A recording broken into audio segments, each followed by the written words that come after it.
like later next year, so I've got to get that invite sent to you. It'll be fun.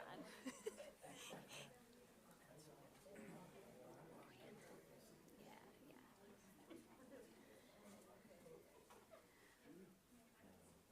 It just shows you we want you there. All right.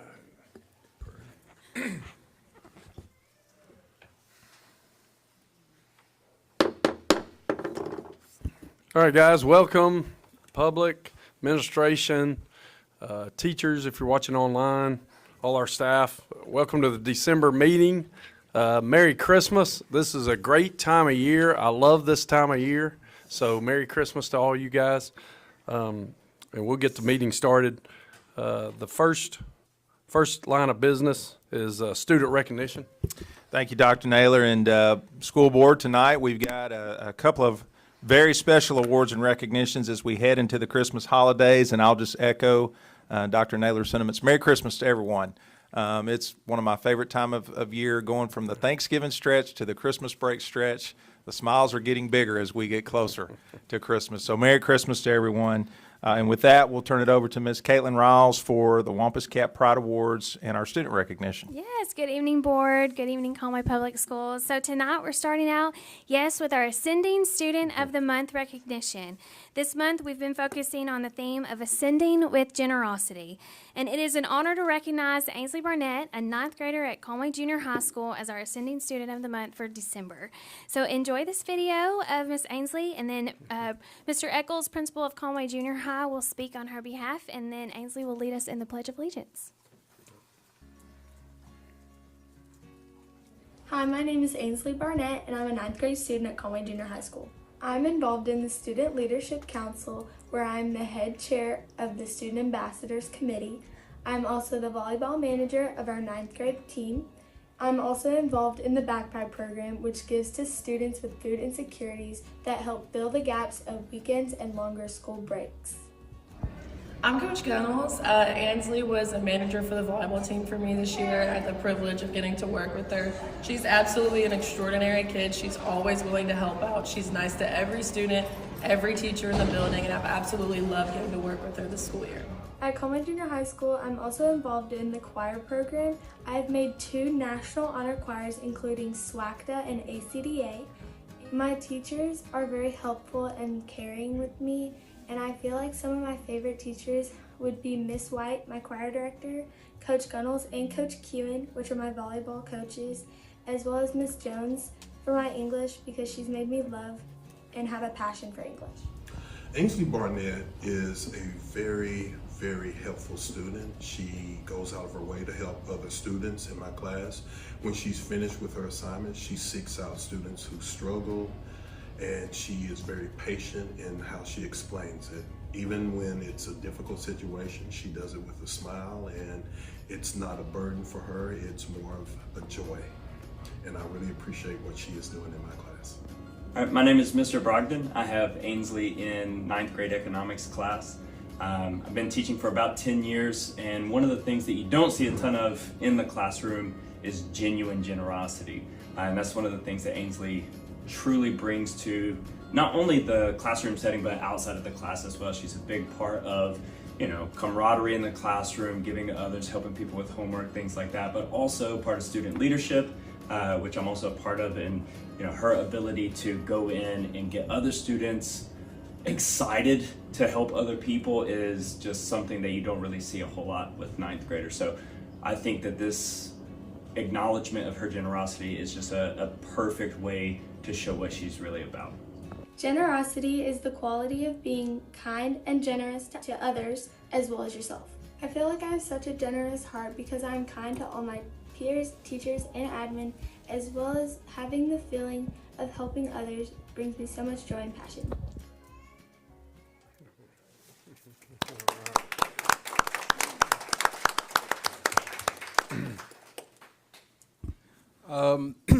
So I'm so excited to be here with Ainsley today. What you guys don't know of how easy this was, so got with our admin team and we started to talk about what student showed the most generosity at the junior high, and we all wrote down the same name, Ainsley Barnett. This student is absolutely amazing. Kind of the funny part also is that Miss Barnett teaches at our school, and she didn't say mom is her favorite teacher. So that is absolutely awesome. But there is another kid that does what she does at our school. Whether you talk about being a part of the volleyball team, whether you talk about taking on of our student leadership, she's always willing to give. She hands out those bags on 8th period to all of our backpack students. Like, this kid is simply amazing, and she's going to do amazing things to come from our school district. So it is very rewarding today to be sitting here with Ansley Barnett.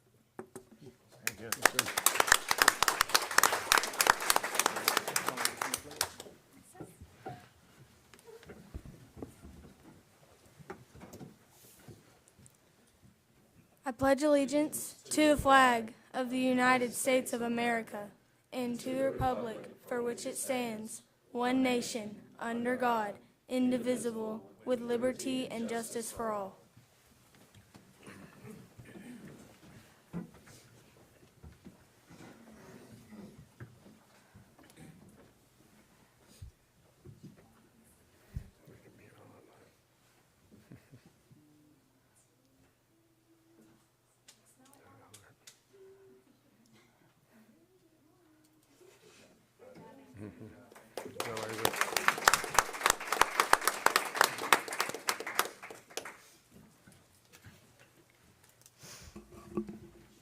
Okay, now, tonight for our Wampus Cat Pride Award, I would like to introduce to you the 2024 6A Girls Golf State Champion, Yin Yo Yang.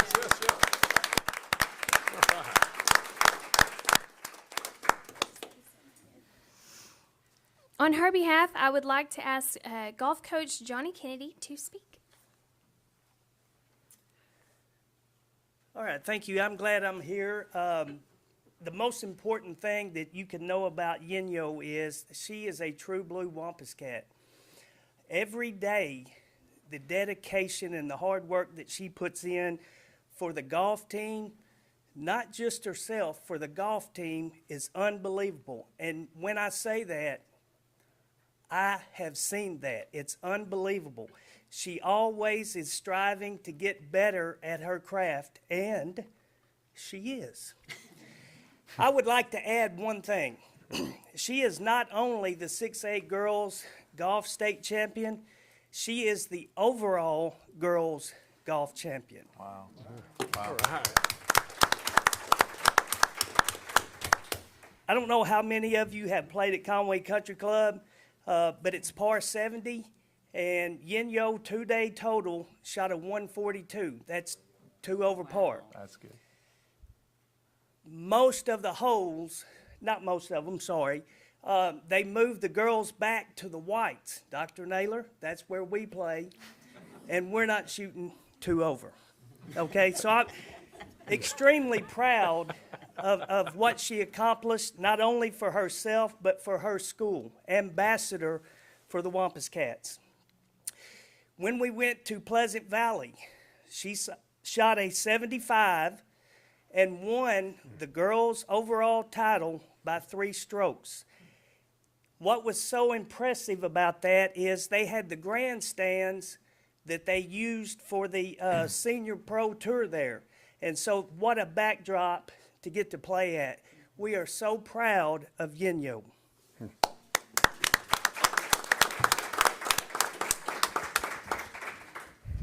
Hey, Yin-Yo, he ruined it for me, but I was going to ask you if you can beat Coach Kennedy in golf and see if you were going to tell the truth.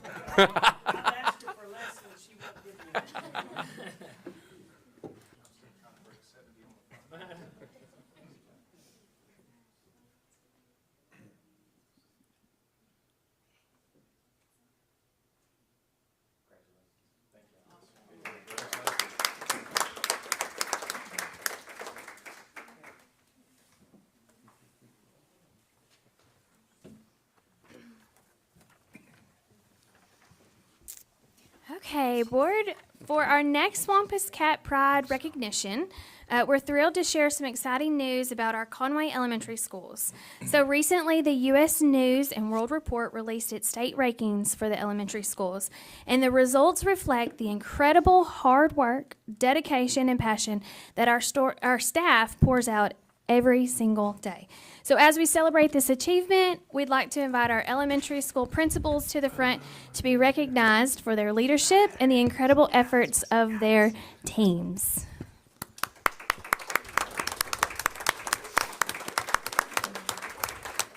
As they're coming in and lining up, I just wanted to say thank you again. These awards, all the awards that come out, whether it's from the state or the nation, is a direct result of the work of these ladies and gentlemen, their staff, their parapros, their teachers, and so we wanted to honor them here at the board meeting. This puts them in the top 40% in some categories in the state, the top 30% in some categories, and even the top 10% in some categories. And so, principals, thank you very much for your hard work. Let's give them another round of applause. Awesome job.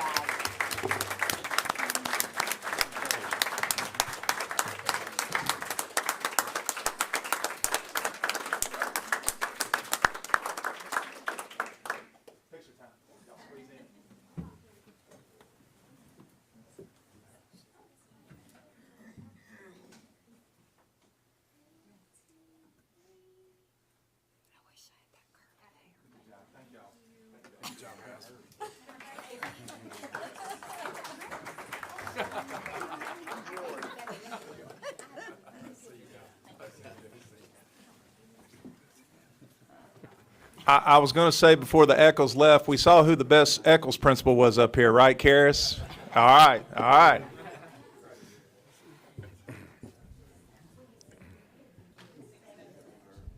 Ready? Okay, there's half the audience right there. We've got one final award that is a very special employee recognition. We'll give it just a second here.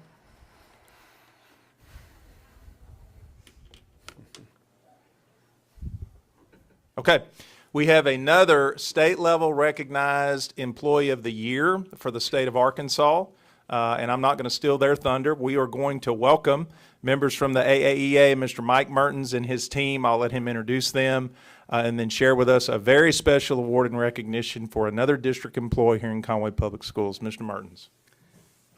Thank you very much. Glad to be here. As Superintendent Collins just said, we've been here several times over the years. I am Mike Mertens. I'm with AAEA. Actually, I'm recently retired, but they let me come back on special occasions, so that's why I'm here tonight. I will say that all the years that I worked at AAEA, this was absolutely the best part of the job, is to travel around the state and recognize educators for the great work that they're doing for kids and teachers in their district. So I have several folks with me tonight. We have Kim Wilson with American Fidelity, and her company actually sponsors the award. Next is BJ Burgess. He's the Director of Technology for the Greenbrier Public Schools. And go Panthers, by the way. I had to say that since I used to work there. So, BJ is president of a group that's under the AAEA umbrella called TELAR, Technology Education Leaders of Arkansas. And then next is Tammy Carmichael and Paula Prock.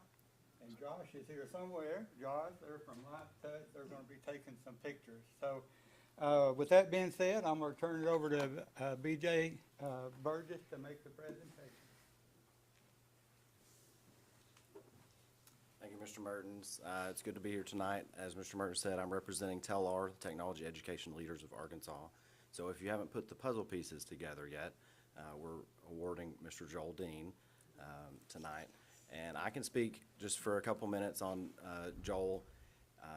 Being just up the road at Greenbrier, he and I have known each other for many years. I'm not sure how many, but based on the math that I did, Joel's been in ed tech in Arkansas for about 26 years or so, and here at Conway School District for about 23. And Joel, your wife said backstage that you had hair when you started this job. So did I.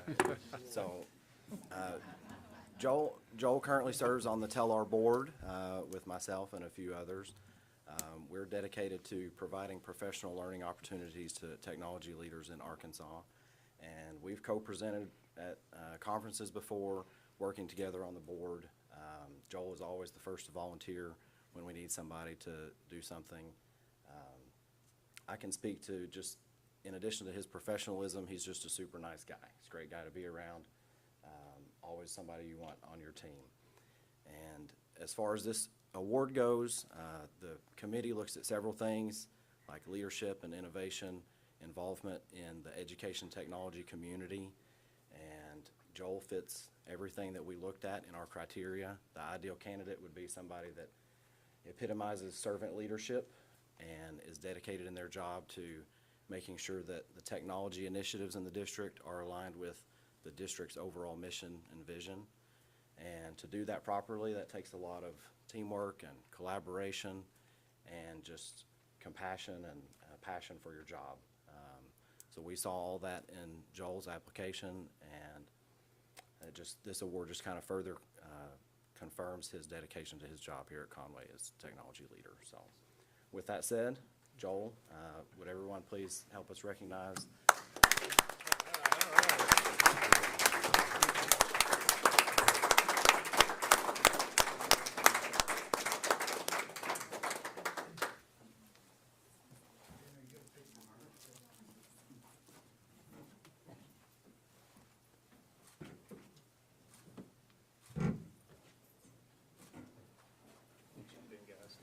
Let me jump in real quick.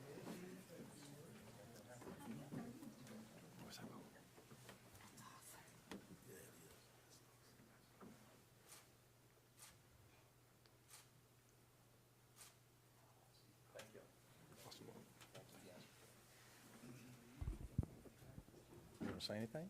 Not really, but I really appreciate this award. There's so many great things that we do in the technology department, and we always do it with, like BJ said, with a servant's mind, and we want to help people do their jobs more efficiently using technology. I couldn't do it without these folks, and I appreciate you all being here tonight for this. I really do. Thank you.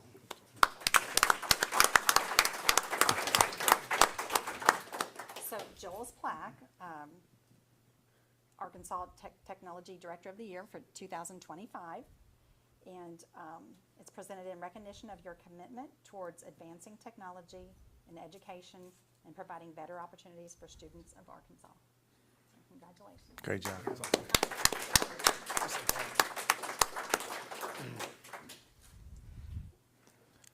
okay, we're going to take Joel with us and have a few more pictures made. Absolutely. All the technology is working right now, so we're in good shape. We want to say thank you again to AAEA and congrats to Mr. Joel Dean. And I also want to thank the technology department. These guys are incredible. So thank you all. Great job. Thank you. Yes, absolutely. Thank you, Dr. Naylor. And that concludes our Wampus Cap Pride Awards and special recognition. Yes. Next item. Again, we'll let Mr. Joel get out. Our next item is approval of the consent agenda. Does anybody have any questions on the consent agenda? If not, I'll need a motion to approve it. I'm sorry, I did have a, Absolutely. are we discussing the section 6 on the community relations? Okay, and my question might be to Ms. Wagner, but I was reading the volunteers, and I think it's awesome that they have to have background checks, but I was wondering specifically, would that include people that's volunteered to be greeters or readers during the book fair, or parents that's going on field trips? I didn't know how specific that was. Yes, so parents who are going on field trips, yes, we do those for them because they could have unsupervised contact with kids. The bandwidth is if it is, you're coming in multiple times to see students, then yes, we're going to expect you to have a background check because that's what the state expects. If you're just coming to greet kids and you're never actually going to have one-on-one access to students, then no. Unless you are going to be in the building, let's say, every day out of the year, then yes, we would want to at that point in time because it poses a safety risk. Okay. And then with the new LEARNS Act and the students having to have certain hours to volunteer hours or public service to graduate, if some of them wanted to work within the school in some form or fashion, would they have to have background checks or? No, Okay, no, that would just be for adults coming into the buildings. okay. That's all.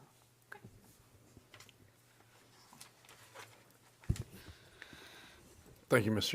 Shasta. Any other questions? So motion's been made. Second. And been second, okay. Motion been made and seconded. All those in approval of the consent agenda say aye. Aye. All right, that passes. The next item is superintendent's report. Thank you, Dr. Naylor. And tonight, we've got some really exciting news. Tonight, we are bringing forward for your review and approval a staff bonus that has been put out before the PPC committees and actually also sent out to all staff and voted on. And so I'll let Ms. Donna pull that up as we're talking here. And you can see the breakdown of licensed employees and classified employees that voted. And then the final outcome was 98.9% voted that they wanted to go with Proposition A.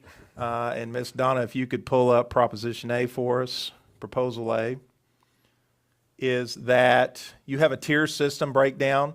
And this was, I want to thank the board for giving us some guidance and direction on how to distribute this in somewhat response to the LEARNS Act. And we're thankful for the dollars that were given to help our first year teachers, but we also wanted to take care of our veteran and experienced employees. And so what you have before you is a tiered breakdown system by years of service, 0 to 9, 10 to 19, 20 to 29 years, and then 30 plus years, with the top end receiving a $3,000 bonus. So I want to say, first of all, thank you for the guidance and the support in this. I want to say thank you to Dr. Ashley and his team for putting the math together on this to make sure that we can do this and do it well. And then I want to say thank you to the teachers and all staff. This covers classified and certified staff. This will affect every employee positively, and it is also collectively the largest bonus we've ever given in the history of the district. And I don't see any reporters here tonight, but I do hope that makes the airwaves out there. If someone's watching, that's great news, and that's something we're talking about. And so let's share that. Let's get that out there in the atmosphere. Thank you all for what you do. And so, board, we have that before you tonight for approval. We recommend Proposition A. Any questions? Doc, I got a quick question. I've got a comment. So, Doc, if I got 29.5 years, Get do I get $2,500. bumped up to $3,000? No, sir, you do not. I think we had to stick with the math, and we had a handful in every can't get that category that came right up against that line, and we had to stick to it. Yes, sir. Okay. Yes, sir. All right. Yes, sir. I was trying to, Tell them to call Dr. Ashley on that. Andre, the board's not included in this, so. We're good. So I have a comment. This is wonderful, obviously, for our teachers and for all our staff. I think it's great. I do want to say, just for the public, can we go over how much, I think this, was it 2.2 million? Dr. Ashley, does that sound right, give or take?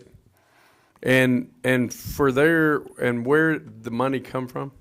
So Just for their? Okay. set aside, so, right now, I'll show a little bit of revenues up, expenditures are down. Awesome. Awesome. Again, it's a one-time. Sure. Not something that's obligated as future, it's just one-time. We also had a surplus, board, if you'll remember from last year. We had that carryover Yes. that we were moving into the facility fund. We did not have a renovation this year. And so we're beginning that renovation next year. So we had this surplus funds sitting there to give to our staff. So I know we're going to get that question Absolutely. from the public. Absolutely. We should, and we should get the question. So that's why Absolutely. I asked. Yep. Yep.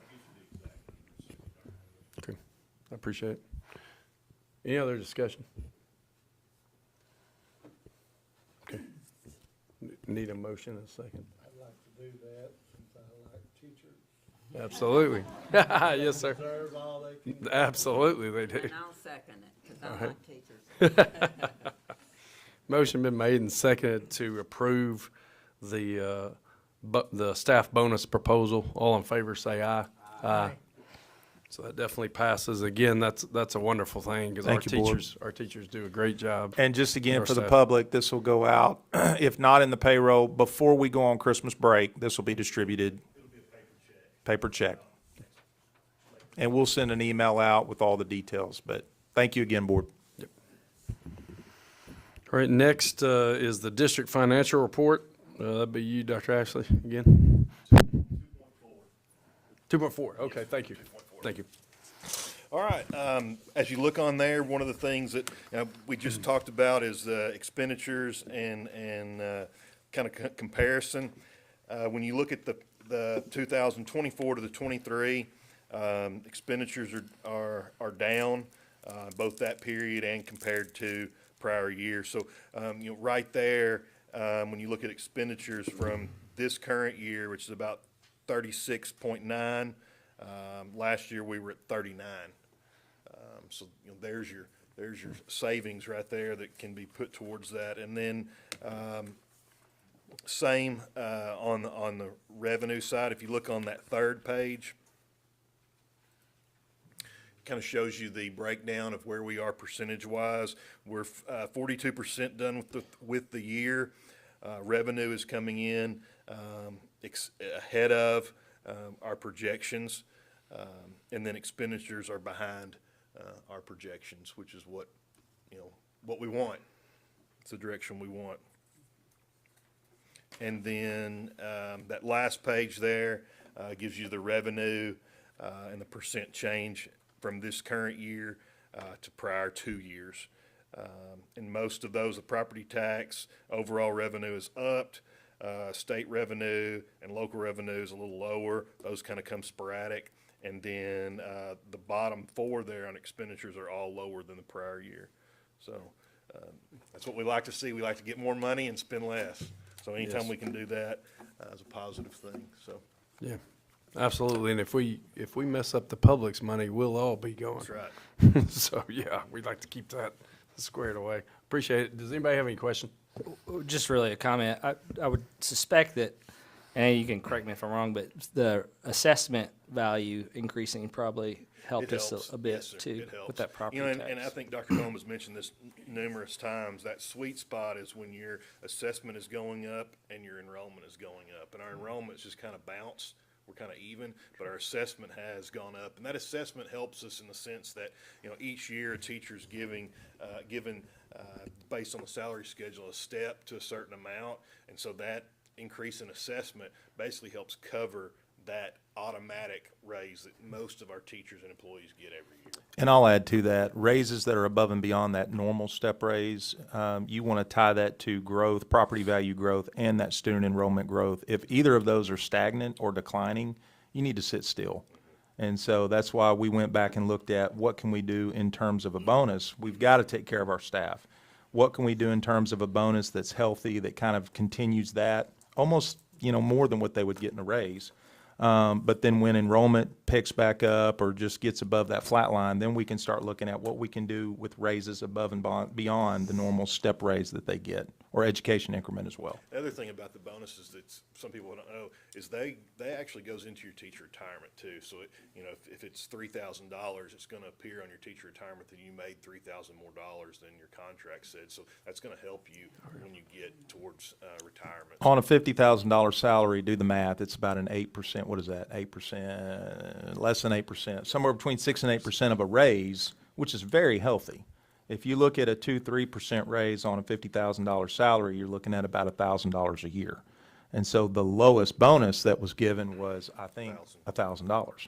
So you're still pushing out between a 3 and 7, 8% compensation bonus to try to offset those. So. Andy, when does the assessment kick in, the new assessment?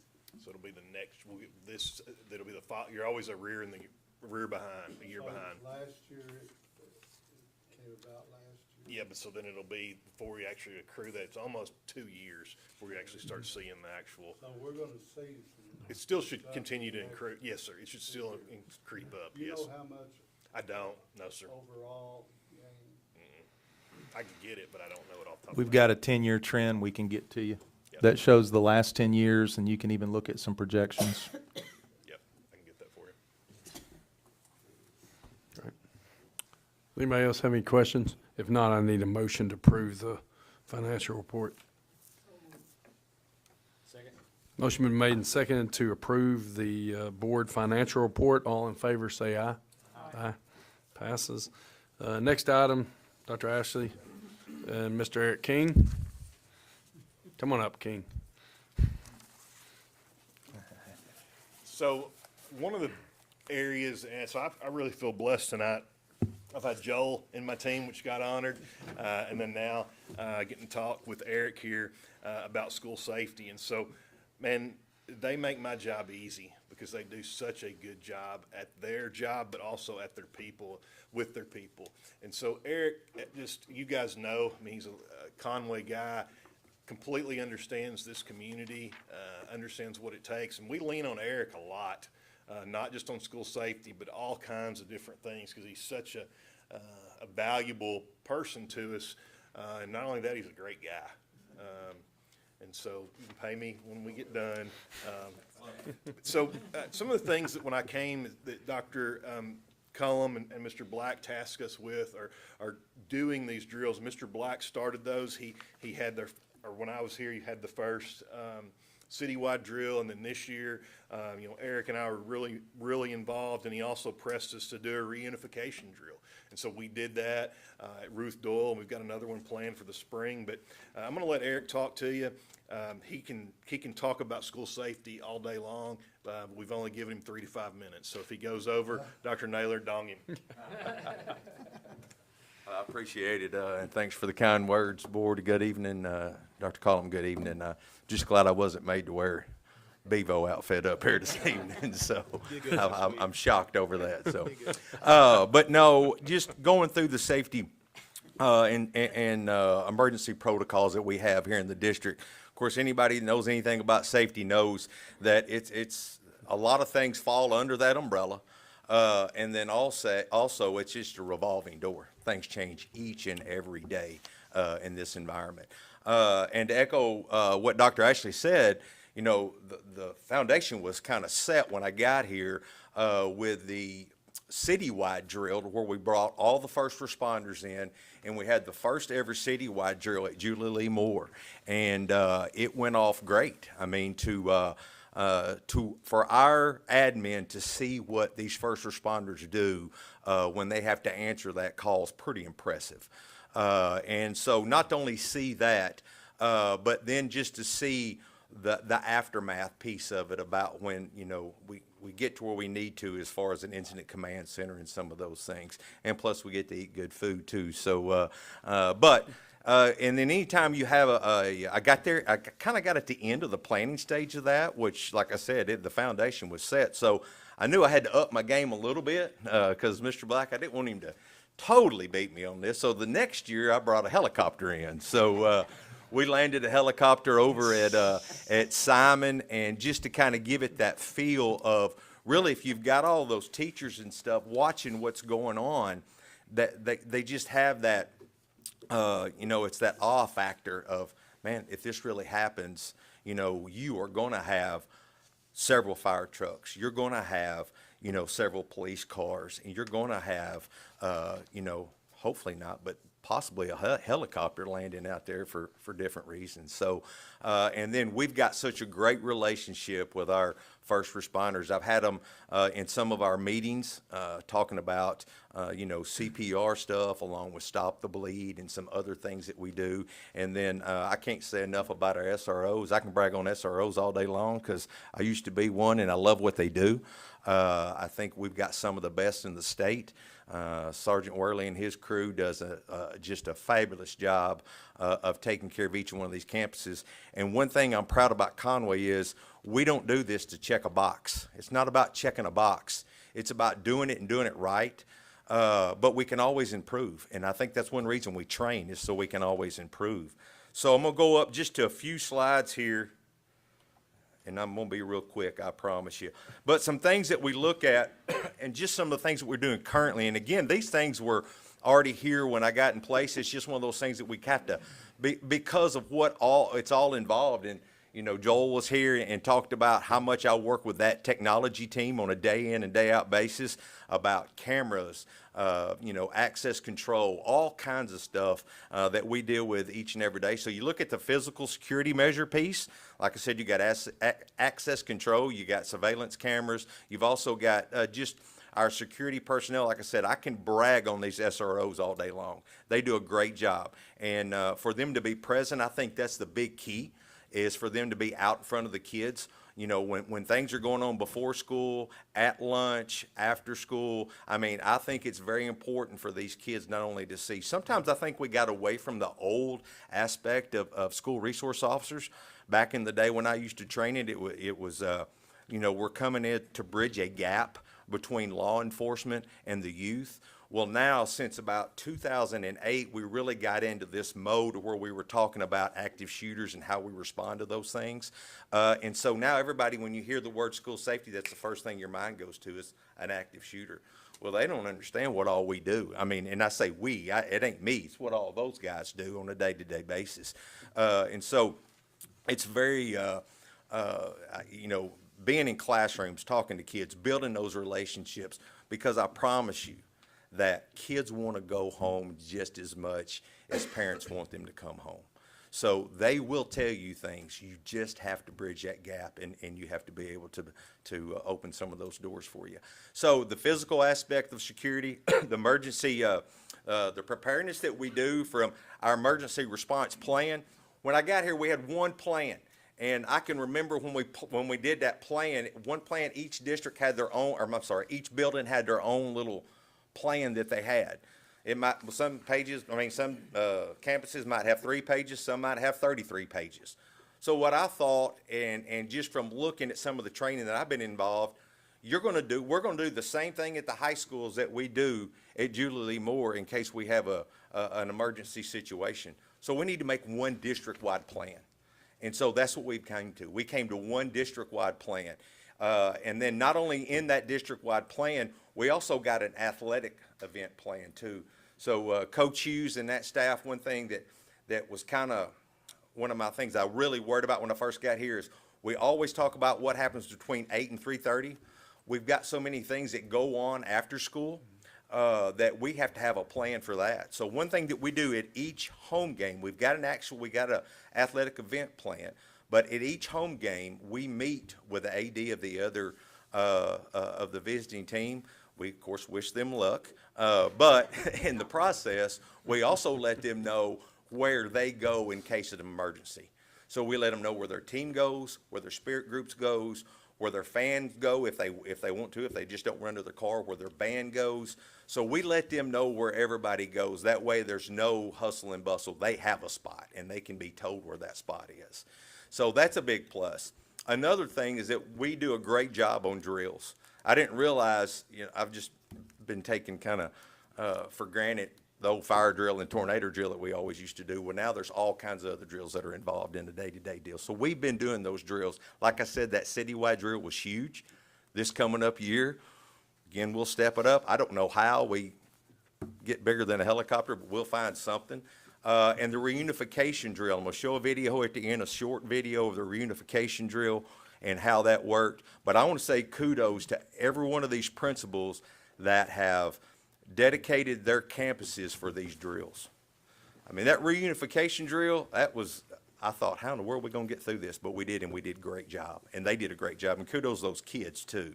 And then our teams. This is one thing that Dr. Collum and Mr. Black really honed in on, and when I got here, it was something new in my world, because used to we would just go, the principal was in charge of each and every one of their campuses throughout. When I was here before with Ms. Hargis and them, the principal was kind of in charge when we dealt with the assistant principals on emergency situations. But now we got a CERT team, which is a campus emergency response team. Each campus has their own little team. Then we've got a DIRT team, which is a district emergency response team, which is a district-wide team, which is huge for me.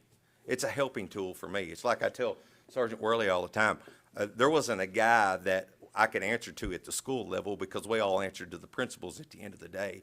And there wasn't a guy that he could answer to in a, like a, who champions this team? Who's the emergency guy here? So we all work together. And then when you bring in all those district heads, athletic directors, all of our cabinet, our HR, when you bring all those pieces, all those pieces of the puzzle together, things happen. And we can make things happen. And I think that's why we respond so well. So always room to fix, always room to fix. But we learn that in these drills, and that's a big plus for us. And then some things that we've been learning about and we'll see come down the pipe, and that's some of our mental health support stuff with some of the things that are coming up. And some of that will be state pushed, and I'd have to lean on Shasta a little bit on some. I don't know if she answers my call because she wants to, or sometimes she feels like she has to, but I really blow her phone up sometimes. These are some of the things that our teachers have, and every one of our staff members have these in their badges. And it just says, you know, if we have a substitute or whatever it may be, if we go into a secure, that tells you a little bit about a secure, a hold, tells you about, of course, a tornado and inclement weather, an evacuation, and a lockdown. So, you know, they have that on their hand. I can remember we used to have big poster boards that showed those into the classrooms. We don't have to have that anymore. So these things are a huge focus for us.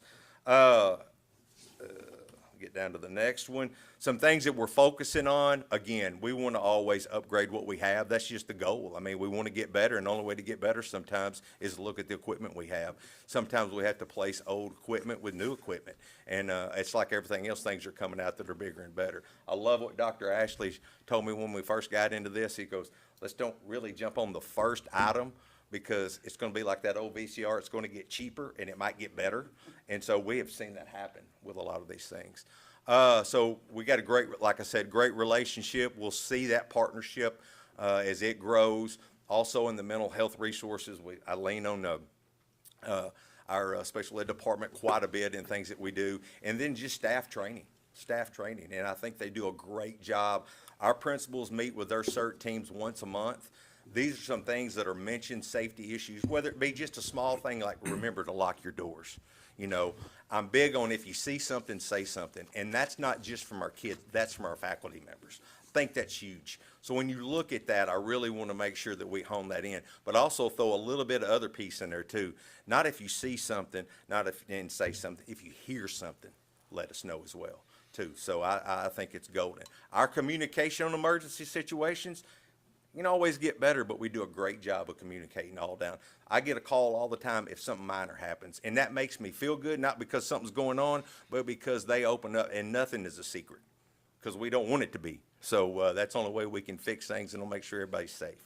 There's a brochure that Caitlin, I'm not sure where she's at, she's been working on. I think it talks a lot about us. It talks a lot about what our goals are, what we strive to do, talks like just about anything that I've mentioned tonight.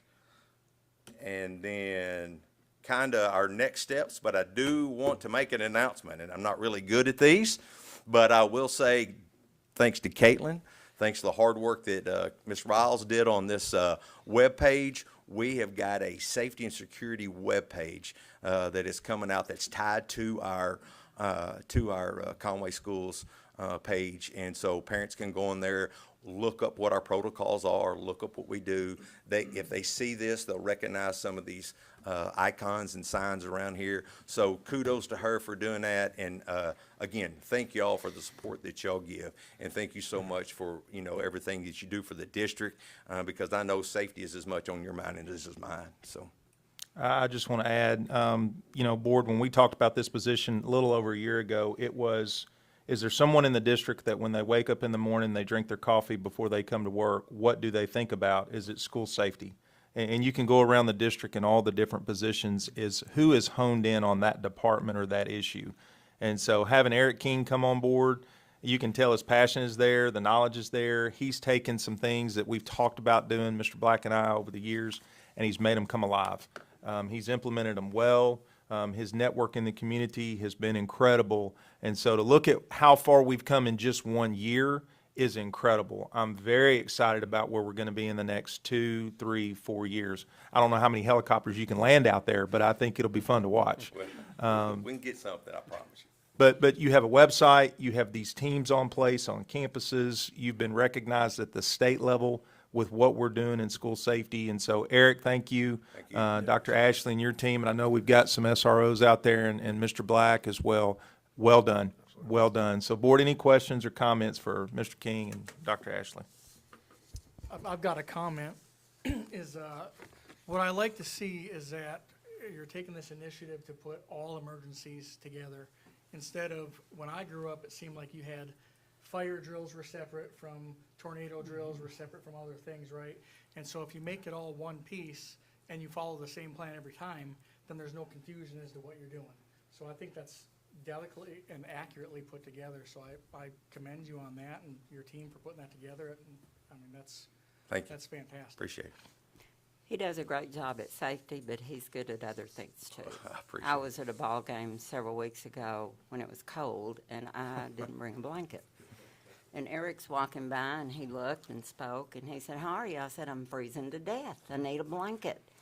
5 minutes, I had a blanket. I didn't steal it, I promise. I got it from somebody. I didn't just grab it. You had to get that come and go cup out of his hand though, because everywhere he goes, he's got that come and go. Well, cup. now I got a Bevo outfit. If you get cold, you're more than welcome to wear it. I wonder why you had a Bryant. I wouldn't give it back. I wonder That was why actually that was actually Coach James's wife's blanket. So, I was going to say, I was wondering why she had a Bryant blanket wrapped up over there. you want to finish up by showing, if there's no more questions, this is our reunification video, just a small video.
Great job. And I'll say on that drill there, it's one of the drills that probably gets practiced the least amount.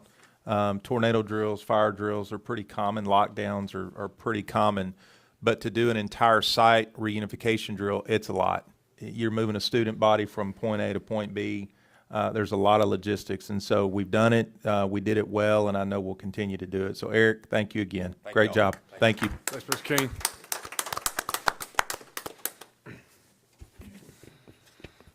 All right, guys, the next item is Ms. Campbell.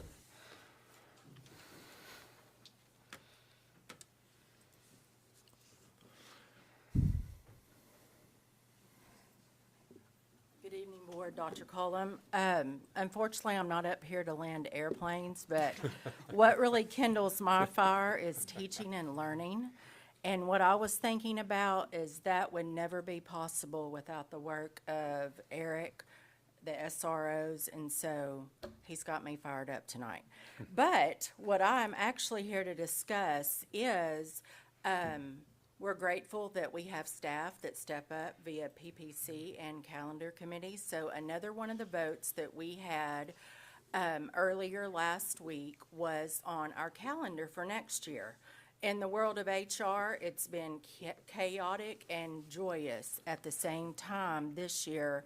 Not ready for this year to end, but here we are preparing for another year of teaching and learning.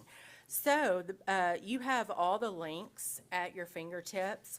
The first calendar that was proposed to the staff was actually option A, and we will pull that up. In this option, you will actually see, Ms. Donna, are you, there we go. You will actually, I want to go over just a couple of comparisons in both of these calendars before you guys move on to approve or not. Option A was the option that we actually start school on a Monday. Then when moving in October, you know, this year in the calendar, we had an October break, which is our fall break. Option A will still have that again next year. However, you will notice that only 1 week of teaching and learning is interrupted in option A. There is a teacher work day previous to the first teacher conference day, and the reason that the calendar committee listen to their staff and that, because at the elementary level, it is harder to prepare for conferences with standards-based report cards. So therefore, both elementary and secondary, that will give our teachers a little bit more time to prepare for those. Then we will follow with conferences on a Wednesday, and then Thursday and Friday will be our fall break. Our students will return after the break with only 1 week of interruptions, and a brand new grading period will start following that. So they're ready to hit the road running. The first semester ends on December the 19th, which is on a Friday. We do plan with option A calendar to be in school the Friday next year before the break.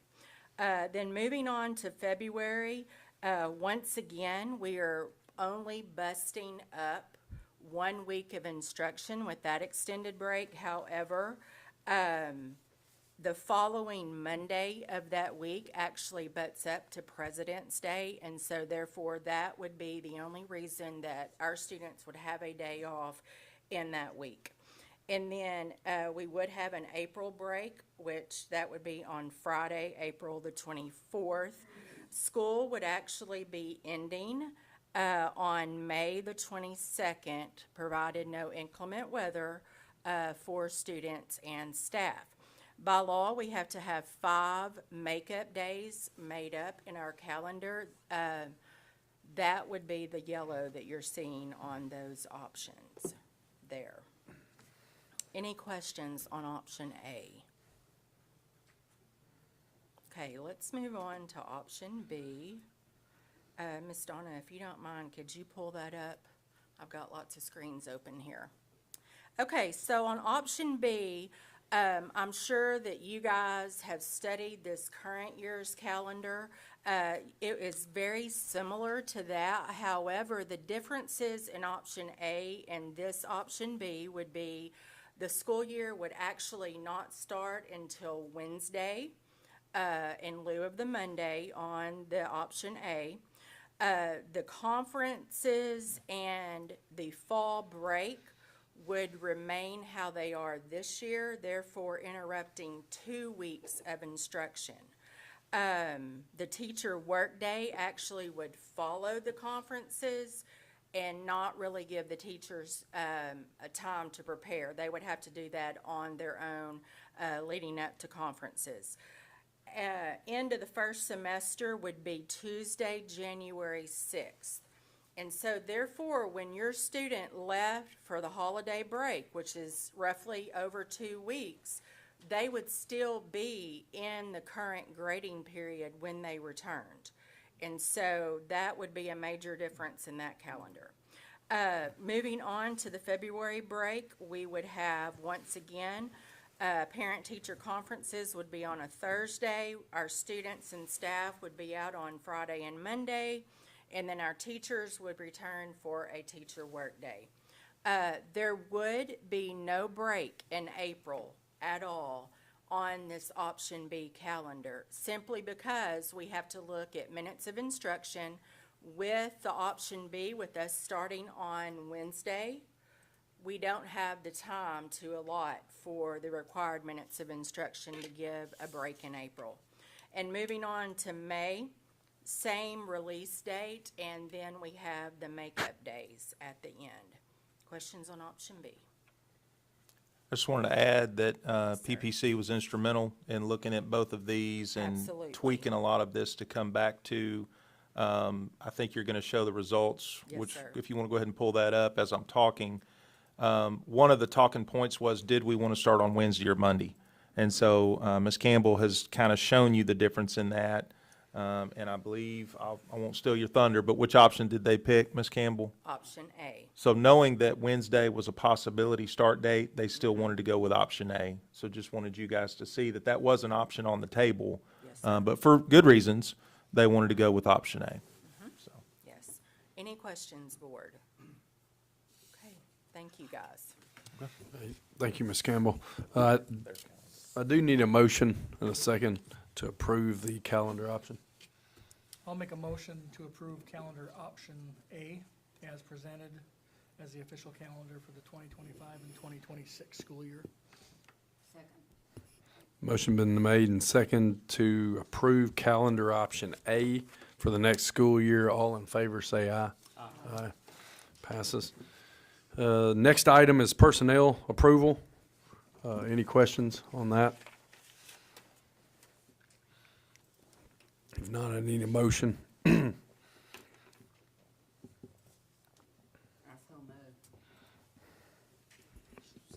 Motion been made and seconded to approve personnel.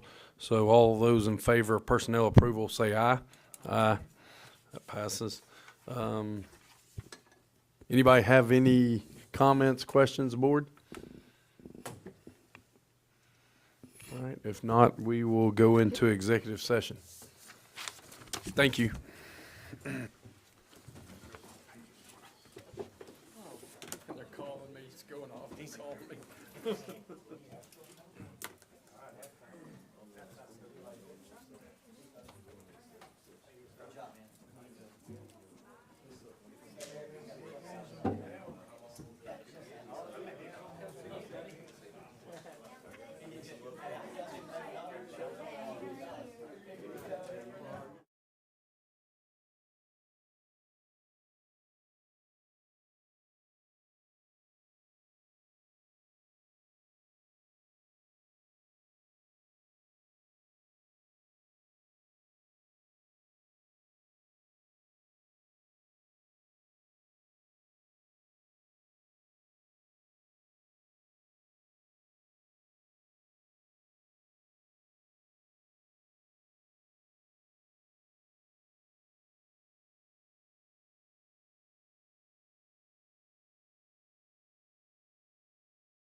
All right, board, executive session, no business was voted on in executive session. Does anybody else have any comments? If not, I need a motion to adjourn.